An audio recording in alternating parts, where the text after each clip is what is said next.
PSC tips and ട്രിക്സിലേക്ക് ഏവർക്കും സ്വാഗതം. വരുന്ന അസിസ്റ്റന്റ് സെയിൽസ്മാൻ പരീക്ഷയ്ക്ക് തയ്യാറെടുക്കുന്നവർക്ക് വേണ്ടിയിട്ടുള്ള ക്ലാസ്സുകളാണ് നമ്മൾ നൽകിക്കൊണ്ടിരിക്കുന്നത്. അപ്പോൾ എങ്ങനെയാണ് നമ്മുടെ ചാനലിലൂടെ ക്ലാസ്സുകൾ മുന്നോട്ട് പോയിക്കൊണ്ടിരിക്കുന്നത് എന്നുള്ള കാര്യങ്ങളൊക്കെ പറഞ്ഞുകൊണ്ട് നമ്മളൊരു സ്റ്റഡി പ്ലാൻ ലൈവ് സെഷൻ ചെയ്തിട്ടുണ്ടായിരുന്നു. അപ്പോൾ അത് കണ്ടു കാണുമെന്ന് വിശ്വസിക്കുന്നു. കാണാത്തവരുണ്ടെങ്കിൽ തീർച്ചയായിട്ടും കാണുക. പിന്നെ നമ്മുടെ ടെലഗ്രാമിൽ എല്ലാവരും ജോയിൻ ചെയ്യുക കേട്ടോ. കാരണം നിങ്ങൾ ഓരോ ദിവസവും പഠിക്കേണ്ട ടോപ്പിക് ഏതാണ് എന്നുള്ളത് നമ്മൾ ടെലഗ്രാമിലാണ് മെസ്സേജ് ചെയ്യുന്നത്. സോ ടെലഗ്രാമിൻ്റെ ലിങ്ക് ഞാൻ താഴെ ഡിസ്ക്രിപ്ഷൻ ബോക്സിലും കമൻറ്റ് ബോക്സിൽ ഫസ്റ്റ് കമൻ്റ് ആയിട്ടും കൊടുത്തിട്ടുണ്ട്. അപ്പോൾ ടെലഗ്രാമിൽ നമ്മൾ മെൻഷൻ ചെയ്തിട്ടുള്ള ടോപ്പിക്കിൻ്റെ ക്ലാസ് പിറ്റേ ദിവസം കാലത്ത് നമ്മൾ അപ്ലോഡ് ചെയ്യും. ക്ലാസ് കണ്ട് നിങ്ങൾ നോട്ട്സ് തയ്യാറാക്കി പഠിക്കും. അതിനുശേഷം ആ ദിവസം തന്നെ രാത്രി 8 മണിക്ക് നമ്മൾ പഠിച്ച ടോപ്പിക്കുമായി ബന്ധപ്പെട്ട മുൻവർഷ ചോദ്യങ്ങൾ, അതായത് PSC ഏറ്റവും റീസെൻ്റ് ആയിട്ട് നടത്തിയിട്ടുള്ള പരീക്ഷകളിൽ ചോദിച്ചതും നമ്മുടെ അസിസ്റ്റന്റ് സെയിൽസ്മാൻ പരീക്ഷയുടെ സിലബസ് പ്രകാരം നടന്നിട്ടുള്ള പരീക്ഷകൾ, ഇപ്പോൾ 10th മെയിൻസ്, അതുപോലെ തന്നെ സെക്രട്ടേറിയറ്റ് OAL, LDC പോലുള്ള പരീക്ഷകൾക്ക് ചോദിച്ചിട്ടുള്ള ആ ഭാഗത്തു നിന്നുള്ള ചോദ്യങ്ങൾ, ഇതെല്ലാം നമ്മൾ രാത്രി 8 മണിയുടെ ലൈവിൽ ഡിസ്കസ് ചെയ്യുന്നുണ്ട്. കൂടാതെ ഇനി വരുന്ന ക്ലാസ്സുകളിൽ new SCRT, current affairs, English, maths, Malayalam ഇതിൻ്റെ എല്ലാം ക്ലാസ്സുകൾ നമ്മൾ പ്രൊവൈഡ് ചെയ്യുന്നതായിരിക്കും. അപ്പോൾ ഇതുവരെയും ഫോളോ ചെയ്യാത്തവരുണ്ടെങ്കിൽ ഫോളോ ചെയ്യുക. ഇന്ന് മുതൽ സ്റ്റാർട്ട് ചെയ്താലും നിങ്ങൾക്ക് നമ്മുടെ കൂടെ എത്താൻ വേണ്ടി പറ്റുന്നതാണ്. നല്ലൊരു റാങ്കിലോട്ട് എത്താൻ വേണ്ടിയിട്ട് ഹെൽപ്പ് ചെയ്യും. ഓക്കെ, അപ്പോൾ എന്തായാലും കൃത്യമായിട്ട് ഫോളോ ചെയ്യുക. പിന്നെ നമ്മുടെ ക്ലാസ്സുകളൊക്കെ ഇഷ്ടമാവുകയാണെങ്കിൽ എല്ലാവരും ഒന്ന് ലൈക്ക് ചെയ്യുക. മാക്സിമം പേരിലോട്ടൊന്ന് ഷെയർ ചെയ്ത് കൊടുക്കുക. നിങ്ങളുടെ സജഷൻസ് ഒക്കെ താഴെ കമൻറ്റായിട്ട് അറിയിക്കുക കേട്ടോ. ഓക്കെ, അപ്പോൾ നമുക്ക് എന്തായാലും ഇന്നത്തെ ക്ലാസ് സ്റ്റാർട്ട് ചെയ്യാം. ഇന്നത്തെ ക്ലാസ്സിലൂടെ നമ്മൾ നോക്കാനായിട്ട് പോകുന്നത് 2024 PSC നടത്തിയിട്ടുള്ള പരീക്ഷകളിൽ ചോദിച്ചിട്ടുള്ള സാഹിത്യ പുരസ്കാരങ്ങൾ നമ്മൾ ചെയ്യുവാണ്. ആദ്യത്തെ ചോദ്യം, 2021 എഴുത്തച്ഛൻ പുരസ്കാരം ലഭിച്ചത് ആർക്ക്? 2021 എഴുത്തച്ഛൻ പുരസ്കാരമാണ് നമ്മളോട് ചോദിച്ചിരിക്കുന്നത്. P. വത്സലയ്ക്കാണ് ലഭിച്ചിരിക്കുന്നത്. 2021 എഴുത്തച്ഛൻ പുരസ്കാരം ലഭിച്ചത് ആർക്കാണ്? P. വത്സലയ്ക്ക്. P. വത്സലയുമായി ബന്ധപ്പെടുത്തിയിട്ട് നമുക്ക് 1-2 പോയിന്റ്സും കൂടെ ഓർത്തിരിക്കണം. P. വത്സല അന്തരിച്ച വർഷം വിത്ത് ഡേറ്റ് തന്നെ ചോദിക്കും. 2023 നവംബർ 21-നാണ്. 2023 നവംബർ 21-നാണ് P. വത്സല അന്തരിക്കുന്നത്. അപ്പോൾ അത് പഠിച്ചു വെച്ചേക്കാം. ഇനി P. വത്സലയുടെ ആത്മകഥ നമ്മളോട് ചോദിച്ചിട്ടുണ്ട്. കിളിക്കാലം. കിളിക്കാലം എന്ന് പറയുന്നതാണ് P. വത്സലയുടെ ആത്മകഥ എന്ന് പറയുന്നത്. ഓക്കെ, ഇനി നമുക്ക് എഴുത്തച്ഛൻ പുരസ്കാരം ഏറ്റവും ലേറ്റസ്റ്റ് ആയിട്ടുള്ളത് പഠിക്കണ്ടേ? എഴുത്തച്ഛൻ പുരസ്കാരം 2024 ഏത് പ്രഖ്യാപിച്ചിട്ടുണ്ട്? 2024 എഴുത്തച്ഛൻ പുരസ്കാരം ലഭിച്ചത് NS മാധവനാണ്. NS മാധവനാണ് 2024 എഴുത്തച്ഛൻ പുരസ്കാരം ലഭിക്കുന്നത്. 32ാമത് എഴുത്തച്ഛൻ പുരസ്കാരമാണ്. 32ാമത് എഴുത്തച്ഛൻ പുരസ്കാരം 2024 ലഭിക്കുന്നത് NS മാധവനാണെന്ന് ഓർത്തിരിക്കുക. ഇനി അദ്ദേഹത്തിൻ്റെ കുറച്ച് കൃതികൾ നമ്മളോട് ചോദിക്കും അല്ലേ? ഇപ്പം ഇദ്ദേഹത്തിൻ്റെ കൃതികളിൽ പെടാത്തത് ഏതെന്നൊക്കെയുള്ള രീതിയിൽ ചോദിക്കാറുണ്ട്. അപ്പോൾ NS മാധവൻ്റെ കുറച്ച് കൃതികൾ നമുക്കൊന്ന് നോക്കാം. ഹിഗ്വിറ്റ ഏറ്റവും പ്രധാനപ്പെട്ട ഒരു കൃതിയാണ് ഹിഗ്വിറ്റ എന്ന് പറയുന്നത്. അതുപോലെ തന്നെ തിരുത്ത് എന്ന് പറയുന്ന കൃതിയും NS മാധവൻ്റേത് തന്നെയാണ്. പിന്നെ ചൂളൈമേടിലെ ശവങ്ങൾ എന്ന് പറയുന്ന ഒരു കൃതിയുണ്ട് കേട്ടോ. ചൂളൈമേടിലെ ശവങ്ങൾ എന്ന് പറയുന്ന കൃതി NS മാധവൻ്റേതാണ്. പര്യായ കഥകൾ എന്ന് പറയുന്നത് NS മാധവൻ്റെ കൃതിയാണ്. പഞ്ചകന്യകകൾ എന്ന് പറയുന്നത് NS മാധവൻ്റെ കൃതിയാണ്. ഭീമച്ചൻ എന്ന് പറയുന്നത് അദ്ദേഹത്തിൻ്റെ കൃതിയാണ്. അതുപോലെ പുറം മറുപുറം എന്ന് പറയുന്നതും അദ്ദേഹത്തിൻ്റെ കൃതിയാണ്. ലണ്ടൻ ബത്തേരിയയിലെ ലുത്തിനിയകൾ എന്ന് പറയുന്നതും അദ്ദേഹത്തിൻ്റെ കൃതിയാണ് കേട്ടോ. ലണ്ടൻ ബത്തേരിയിലെ ലുത്തിനിയകൾ എന്ന് പറയുന്നത് ലുത്തിനിയകൾ എന്ന് പറയുന്നതും NS മാധവൻ്റെ കൃതിയാണ്. ഇമ്പോർട്ടൻ്റ് ആണ്, ഓർത്തിരിക്കുക. തന്നിരിക്കുന്നതിൽ NS മാധവൻ്റെ കൃതികളിൽ പെടാത്തത് ഏതെന്നൊക്കെ ചോദിക്കും. ഹിഗ്വിറ്റ, തിരുത്ത്, ചൂളൈമേടിലെ ശവങ്ങൾ, പര്യായ കഥകൾ, പഞ്ചകന്യകകൾ, ഭീമച്ചൻ, ലണ്ടൻ ബത്തേരിയയിലെ ലുത്തിനിയകൾ, പുറം മറുപുറം ഇതൊക്കെ NS മാധവൻ്റെ കൃതിയാണെന്ന് ഓർത്തിരിക്കുക. അപ്പോൾ 2024 NS മാധവനാണെന്ന് പറഞ്ഞു. 2023 ലഭിച്ചത് ആർക്കായിരുന്നു? SK വസന്തൻ ആണ്. SK വസന്തനാണ് 31ാമത് എഴുത്തച്ഛൻ പുരസ്കാരം 2023 ലഭിച്ചത് എന്നുള്ളതും കൂടെ ഓർത്തിരിക്കുക. ദെൻ 2022 ലഭിച്ചത് ആർക്കായിരുന്നു? A. സേതു മാധവൻ, എ സേതുമാധവനാണ് 2022 എഴുത്തച്ഛൻ പുരസ്കാരം ലഭിച്ചത്. എഴുത്തച്ഛൻ പുരസ്കാരം നൽകി തുടങ്ങിയ വർഷം എത്രയാ? 1993 എഴുത്തച്ഛൻ പുരസ്കാരം നൽകി തുടങ്ങിയത്. ആദ്യമായിട്ട് ലഭിച്ചത് എല്ലാവർക്കും അറിയാം, ശൂരനാട് കുഞ്ഞൻപിള്ളയ്ക്കാണ് ആദ്യമായിട്ട് ലഭിക്കുന്നത് 1993. ഇനി ഇതിന്റെ സമ്മാന തുക ചോദിക്കും. 5 ലക്ഷം രൂപയാണ് സമ്മാനത്തുക എഴുത്തച്ഛൻ പുരസ്കാരത്തിൻ്റെത്. ഇത്രയും കാര്യങ്ങൾ ഇവിടെ ഓർത്തിരിക്കണേ. അടുത്ത ചോദ്യം നോക്കാം. 2022 എഴുത്തച്ഛൻ പുരസ്കാരം ലഭിച്ച സേതുവിന്റെ കൃതികളിൽ പെടാത്തത് എന്നാണ് ചോദിച്ചിരിക്കുന്നത്. അപ്പോൾ ഇതുപോലെ തന്നെ ഏറ്റവും ലേറ്റസ്റ്റ് ആയിട്ടുള്ള NS മാധവന്റെയും ചോദിക്കാം. അപ്പോൾ സേതുവിന്റെ കൃതികളിൽ പെടാത്തത് ഓപ്ഷൻ സി ആണ്, നിഴലുറങ്ങുന്ന വഴികളാണ്. അപ്പോൾ പേടി സ്വപ്നങ്ങൾ എന്ന് പറയുന്നതും കൈമുദ്രകൾ എന്ന് പറയുന്നതും അടയാളങ്ങൾ എന്ന് പറയുന്നതും ഒക്കെ ആരുടെ കൃതികളാണ്? സേതുവിന്റെ കൃതികളിൽ പെടുന്നതാണ് എന്നുള്ളത് അറിഞ്ഞിരിക്കുക. അടുത്ത ചോദ്യം, കേരളത്തിലെ സാഹിത്യ അവാർഡുകൾ സംബന്ധിച്ച തെറ്റായ പ്രസ്താവന കണ്ടെത്തുക. തെറ്റായ പ്രസ്താവനയാണ് നമ്മളോട് ചോദിച്ചിരിക്കുന്നത്. ഉത്തരം ഓപ്ഷൻ ബി ആണ്, 2 മാത്രം. ഏതാണ്? 2023 വയലാർ അവാർഡ് ലഭിച്ചത് S ഹരീഷിന്റെ മീശ എന്ന രചനയ്ക്ക് എന്ന് പറഞ്ഞിട്ടുണ്ട്.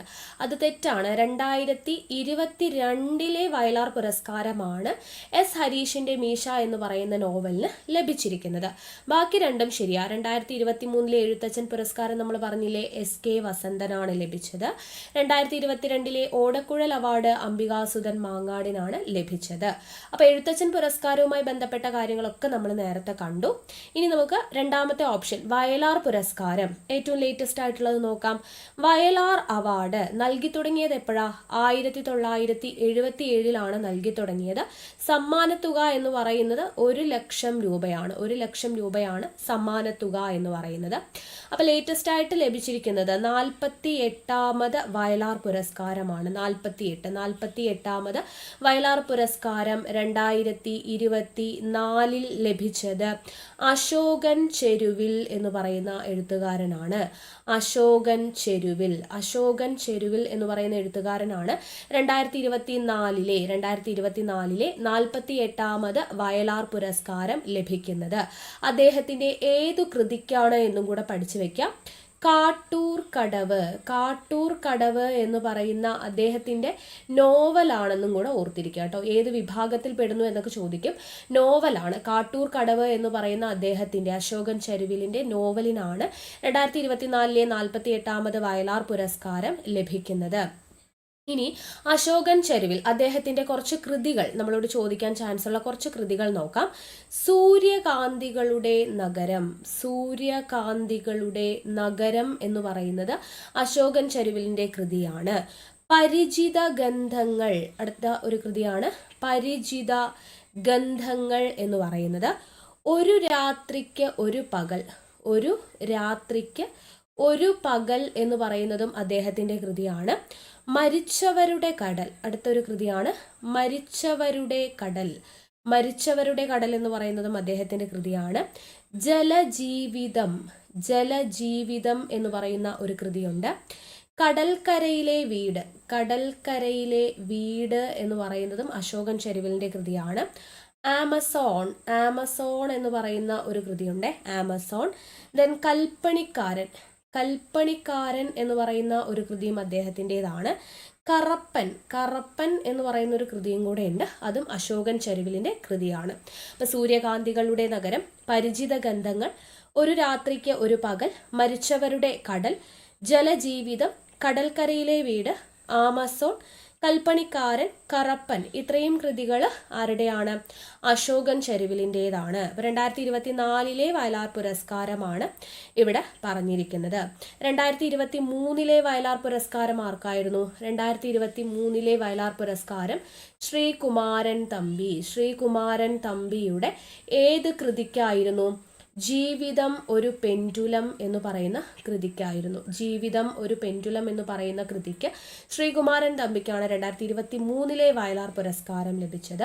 2022 നമ്മൾ പറഞ്ഞു S ഹരീഷിന്റെ മീശ എന്ന് പറയുന്ന നോവലിലാണ് എന്നുള്ളത്. അത്രയും കാര്യങ്ങൾ ഓർത്തിരിക്കുക. ഇനി അടുത്ത ഓപ്ഷൻ ഓടക്കുഴൽ അവാർഡാണ്. 2022 ഓടക്കുഴൽ അവാർഡ് അംബികാസുധൻ മാങ്ങാടിന് തന്നെയാണ്. അദ്ദേഹത്തിന്റെ പ്രാണവായു എന്ന് പറയുന്ന കൃതിക്കാണ്. പ്രാണവായു എന്ന് പറയുന്ന കൃതിക്ക് അംബികാസുധൻ മാങ്ങാടിനാണ് 2022 ഓടക്കുഴൽ പുരസ്കാരം ലഭിക്കുന്നത്. അപ്പോൾ 2023 ആർക്കാ ലഭിച്ചതെന്ന് ചോദിക്കും അല്ലെ. 2023 ഓടക്കുഴൽ അവാർഡ് ആർക്കാണ്? PN ഗോപി കൃഷ്ണൻ. PN ഗോപി കൃഷ്ണനാണ് 2023 ഓടക്കുഴൽ പുരസ്കാരം. അദ്ദേഹത്തിന്റെ കവിതാ സംഹാരമായ കവിത മാംസഭോജിയാണ്. കൃതിയുടെ പേരെന്താണ്? കവിത മാംസഭോജിയാണ് എന്ന് പറയുന്ന കൃതിക്കാണ് PN ഗോപി കൃഷ്ണന് 2023 ഓടക്കുഴൽ പുരസ്കാരം ലഭിക്കുന്നത്. ഓക്കെ അല്ലേ? ഇത്രയും കാര്യങ്ങൾ അറിഞ്ഞിരിക്കണേ. അടുത്ത ചോദ്യം, 2023 സരസ്വതി സമ്മാൻ ലഭിച്ചത് ആർക്ക്? 2023 സരസ്വതി സമ്മാൻ ലഭിച്ചത് ഓപ്ഷൻ ബി പ്രഭാവർമ്മയ്ക്കാണ്. പ്രഭാവർമ്മ. അപ്പോൾ സരസ്വതി സമ്മാൻ എന്ന് പറയുന്നത് അതിന്റെ സമ്മാനത്തുക പഠിച്ചു വെച്ചേക്കാം. 15 ലക്ഷം രൂപയാണ്. 15 ലക്ഷം രൂപയാണ് സരസ്വതി സമ്മാന്റെ സമ്മാനത്തുക. ഇപ്പൊ ലേറ്റസ്റ്റ് ആയിട്ട് ലഭിക്കുന്നത് 33ാമത് സരസ്വതി സമ്മാനാണ്. ഓക്കെ, 2023 നൽകിയത് 33ാമത് സരസ്വതി സമ്മാനാണ്. അത് ലഭിച്ചത് ആർക്കാണ്? പ്രഭാവർമ്മയ്ക്കാണ് ലഭിക്കുന്നത്. ഇപ്പൊ ഈ സരസ്വതി സമ്മാനം ലഭിക്കുന്ന 4ാമത്തെ മലയാളിയാണ് പ്രഭാവർമ്മ. 4ാമത്തെ മലയാളിയാണ് പ്രഭാവർമ്മ. അപ്പൊ ഏറ്റവും കൂടുതൽ സരസ്വതി സമ്മാൻ ലഭിച്ചിട്ടുള്ളത് ഏതു ഭാഷയ്ക്കാണെന്ന് ചോദിച്ചു കഴിഞ്ഞാൽ നമ്മുടെ മലയാള ഭാഷയ്ക്കാണ്. 4 പേർക്ക് ലഭിച്ചിട്ടുണ്ട്. അപ്പൊ 4ാമത്തെ മലയാളിയാണ് ആര്? പ്രഭാവർമ്മ എന്ന് പറയുന്നത്. അദ്ദേഹത്തിന്റെ ഏത് കൃതിക്കാണ് എന്ന് ചോദിച്ചു കഴിഞ്ഞാൽ രൗദ്ര സാത്വികം. ഏതാണ് കൃതി? രൗദ്ര സാത്വികം എന്ന് പറയുന്ന കാവ്യാഘായികയ്ക്കാണ്. കാവ്യാഘായിക. ഓക്കെ, അപ്പോൾ രൗദ്ര സാത്വികം എന്ന് പറയുന്ന കാവ്യാഘായികയ്ക്കാണ് 33ാമത് സരസ്വതി സമ്മാൻ പ്രഭാവർമ്മയ്ക്ക് ലഭിക്കുന്നത്. അപ്പോൾ ഈ സരസ്വതി സമ്മാൻ ലഭിക്കുന്ന 4ാമത്തെ മലയാളിയാണെന്ന് പറഞ്ഞു. അപ്പോൾ ബാക്കിയുള്ള 3 പേരെയും കൂടെ പഠിച്ചു വെച്ചേക്കാം. ആദ്യമായിട്ട് ലഭിക്കുന്നത് 1995 മലയാളികളെ മാത്രമാണ് പറയുന്നത്. ബാലാമണി അമ്മയ്ക്കാണ് കേട്ടോ. ബാലാമണി അമ്മയുടെ നിവേദ്യം എന്ന് പറയുന്ന കൃതിക്കാണ് ലഭിച്ചത്. രണ്ടാമതായിട്ട് 2005 ലഭിച്ചു. 2005 അയ്യപ്പ പണിക്കർക്കാണ് ലഭിക്കുന്നത്. അയ്യപ്പ പണിക്കർക്ക് അദ്ദേഹത്തിന്റെ പല പ്രധാനപ്പെട്ട കൃതികളെല്ലാം ചേർത്താണ് ലഭിച്ചത്. ഇനി 3ാമതായിട്ട് ലഭിച്ചത് ആർക്കാണ്? 2012 സുഗതകുമാരിക്കാണ്. 2012 ലഭിച്ചു. മണലെഴുത്ത് എന്ന് പറയുന്ന കൃതിക്കാണ് ലഭിച്ചത്. മണലെഴുത്ത് എന്ന് പറയുന്ന കൃതിക്ക്. ഇപ്പൊ 4ാമതായിട്ടാണ് ആർക്ക് ലഭിച്ചത്? പ്രഭാവർമ്മയ്ക്ക് ലഭിച്ചത്. രൗദ്ര സാത്വികം എന്ന് പറയുന്ന കാവ്യാഘായികയ്ക്കാണ് സരസ്വതി സമ്മാൻ ലഭിച്ചത് എന്നുള്ളത് ഓർത്തിരിക്കുക. ഇനി പ്രഭാവർമ്മയുടെ പ്രധാനപ്പെട്ട കൃതികൾ ഏതൊക്കെയാണെന്നുള്ളതൊന്ന് നോക്കാം. നമുക്ക് ചിലപ്പോൾ ചോദിക്കും. അപ്പോൾ അദ്ദേഹത്തിന്റെ പ്രഭാവർമ്മയുടെ മറ്റു കൃതികളാണ്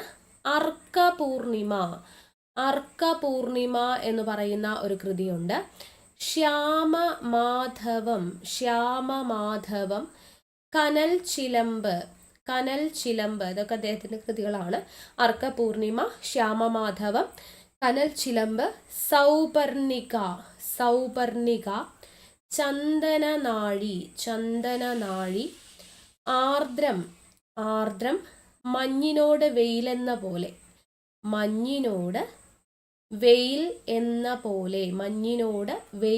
പോലെ, അതുപോലെ അപരിഗ്രഹം. ഇതെല്ലാം ആരുടെ കൃതികളാണ്? പ്രഭാവർമ്മയുടെ കൃതികളാണെന്ന് ഓർത്തിരിക്കുക. ഓക്കെ, അടുത്ത ചോദ്യം നോക്കാം. 2023 വയലാർ അവാർഡ് ശ്രീകുമാരൻ തമ്പിക്ക് നേടിക്കൊടുത്ത കൃതി നമ്മൾ തൊട്ട് മുൻപ് പറഞ്ഞില്ലേ? ഏതാണ്? ശ്രീകുമാരൻ തമ്പിക്ക് 2023 വയലാർ അവാർഡ് ലഭിച്ച കൃതിയാണ് ഇത്. ഓപ്ഷൻ ബി ജീവിതം ഒരു പെൻഡുലം. അടുത്തത് 26ാമത് PV മെമ്മോറിയൽ എൻഡോമെന്റ് അവാർഡ് നേടിയ പരിസ്ഥിതി പ്രവർത്തകൻ ആരാണ് എന്നുള്ളതാണ്. ഉത്തരം ഓപ്ഷൻ സി ആണ്. ശ്രീമൻ നാരായണനാണ് കേട്ടോ. ശ്രീമൻ നാരായണൻ. അടുത്തത് ഇന്ത്യൻ ഭാഷകളിലെ മികച്ച സാഹിത്യ സൃഷ്ടിക്ക് നൽകി വരുന്ന സരസ്വതി സമ്മാൻ പുരസ്കാരം ലഭിച്ചവർ ആരെല്ലാമാണ്? അപ്പോൾ നമ്മളിപ്പോൾ പ്രഭാവർമ്മയുടെ കാര്യം പറഞ്ഞിട്ടുണ്ടായിരുന്നു അല്ലേ? ഇവിടെ ഉത്തരം ഓപ്ഷൻ ബി ആണ്. 2ഉം 3ഉം ശരൺകുമാർ ലിംബാളെയും പ്രഭാവർമ്മയുമാണ് ഏത് സരസ്വതി സമ്മാൻ ലഭിച്ചവർ. അപ്പോൾ അതിൽ പ്രഭാവർമ്മയുടെ ഡീറ്റെയിൽഡ് ആയിട്ടുള്ള കാര്യങ്ങൾ നമ്മൾ പഠിച്ചു. അതെല്ലാം ഓർത്തിരിക്കുക. അടുത്ത ചോദ്യം, കേരള സാഹിത്യ അക്കാദമി പുരസ്കാരം 2022 നേടിയ സമ്പർക്ക ക്രാന്തി എന്ന നോവൽ എഴുതിയത് ആരാണ്? 2022 കേരള സാഹിത്യ അക്കാദമി പുരസ്കാരം 2022 സമ്പർക്ക ക്രാന്തി എന്ന് പറയുന്ന നോവൽ എഴുതിയത് ആരാ? വി ഷിനിലാൽ ആണ്. വി ഷിനിലാൽ. അപ്പോൾ നമുക്ക് കേരള സാഹിത്യ അക്കാദമി പുരസ്കാരം എന്ന് പറയുന്നത് വളരെയധികം ഇമ്പോർട്ടൻ്റ് ആയിട്ടുള്ള ഒരു പോയിന്റ് ആണ്, കേരള സാഹിത്യ അക്കാദമി പുരസ്കാരം. അപ്പോൾ അത് 2023 ഏറ്റവും ലേറ്റസ്റ്റ് ആയിട്ടുള്ളത് 2023 നമുക്ക് നോക്കാം. അപ്പോൾ കേരള സാഹിത്യ അക്കാദമി പുരസ്കാരം 2023 നോവൽ വിഭാഗം ലഭിച്ചത് സിൻ എന്ന് പറയുന്ന നോവലാണ്. സിൻ എന്ന് പറയുന്ന നോവൽ എഴുതിയത് ഹരിത സാവിത്രിയുടെ സിൻ എന്ന് പറയുന്ന നോവലാണ് മികച്ച നോവലായിട്ട് തിരഞ്ഞെടുക്കപ്പെട്ടത്.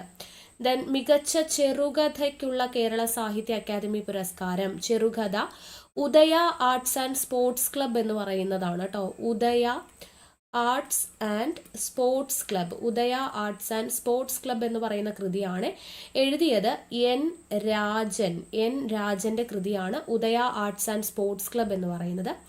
ഇനി ബാലസാഹിത്യത്തിനുള്ള കേരള സാഹിത്യ അക്കാദമി പുരസ്കാരം ബാലസാഹിത്യത്തിന് ലഭിച്ചത് പെൺകുട്ടിയും കൂട്ടരും എന്ന് പറയുന്ന കൃതിയാണ്.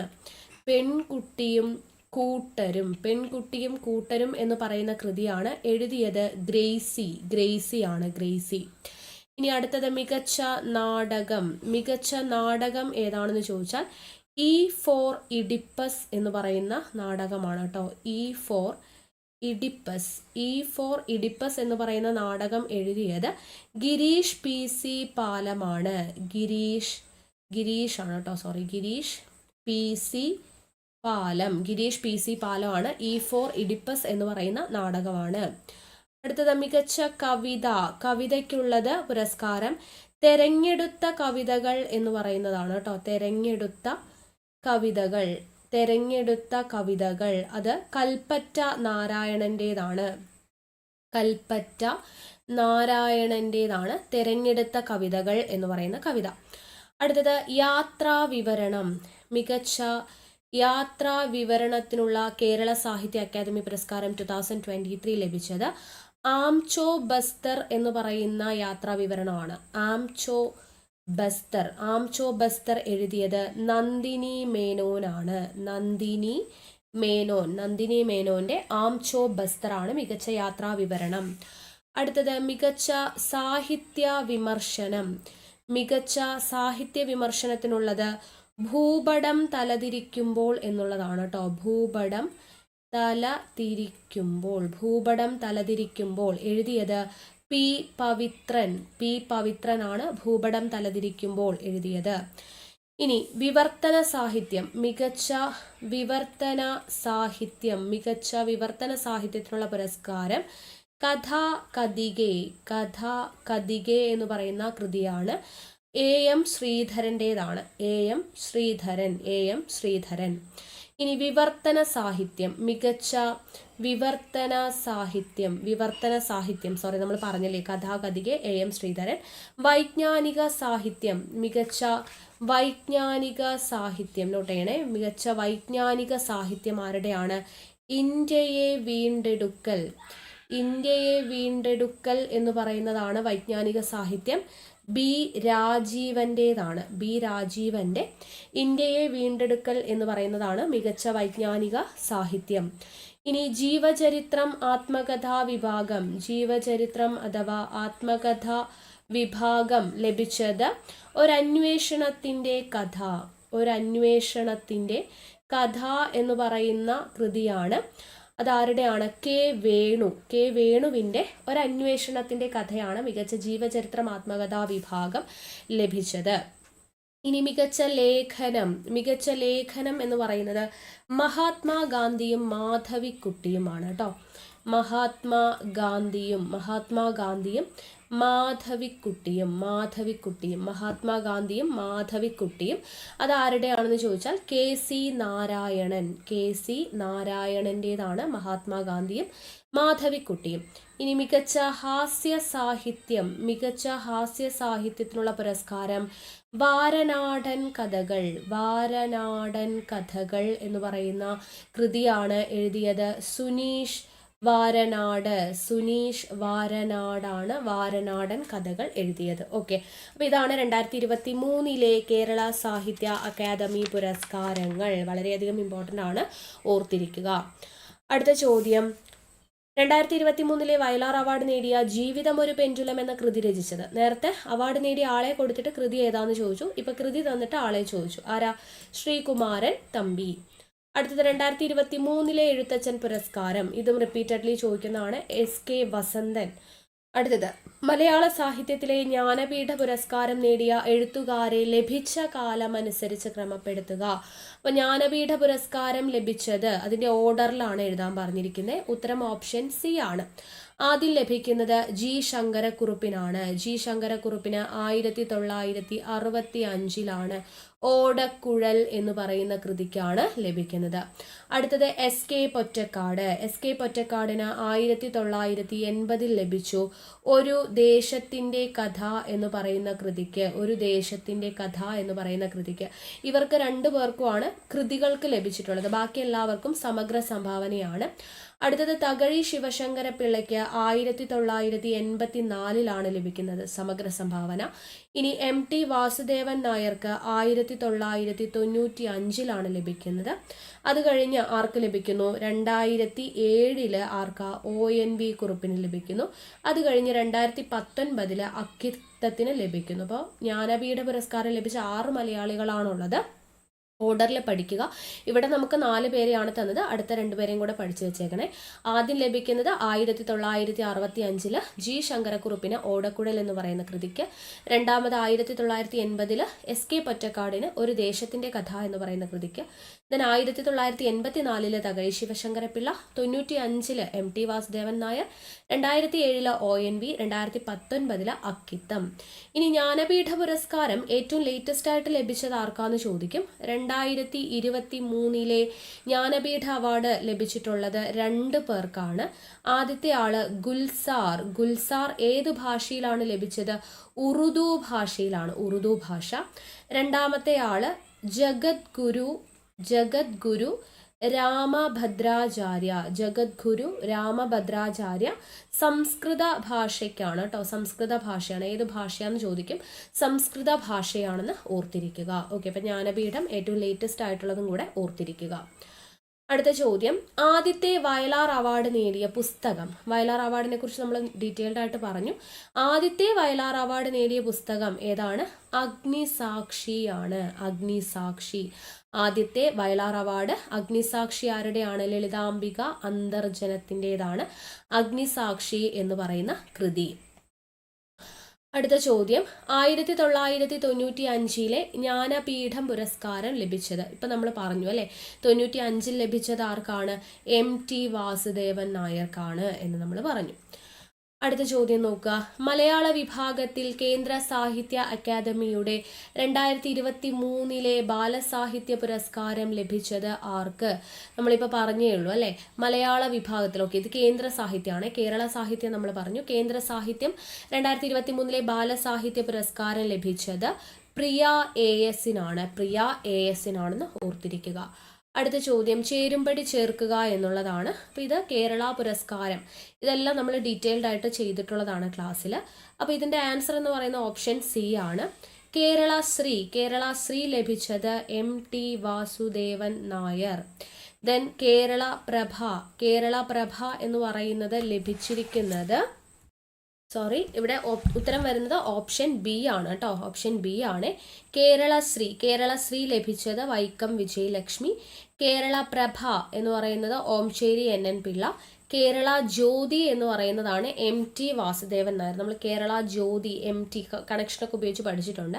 ദെൻ പത്മശ്രീ എന്ന് പറയുന്നത് ചെറുവയൽ രാമനാണ് ലഭിച്ചിട്ടുള്ളത്. അപ്പോൾ ഈ കേരള പുരസ്കാരവും പത്മ പുരസ്കാരവും ഒക്കെ നമ്മൾ ഡീറ്റെയിൽഡ് ആയിട്ട് ചെയ്തിട്ടുള്ളതാണ്. ക്ലാസ് കാണാത്തവരുണ്ടെങ്കിൽ കാണുക.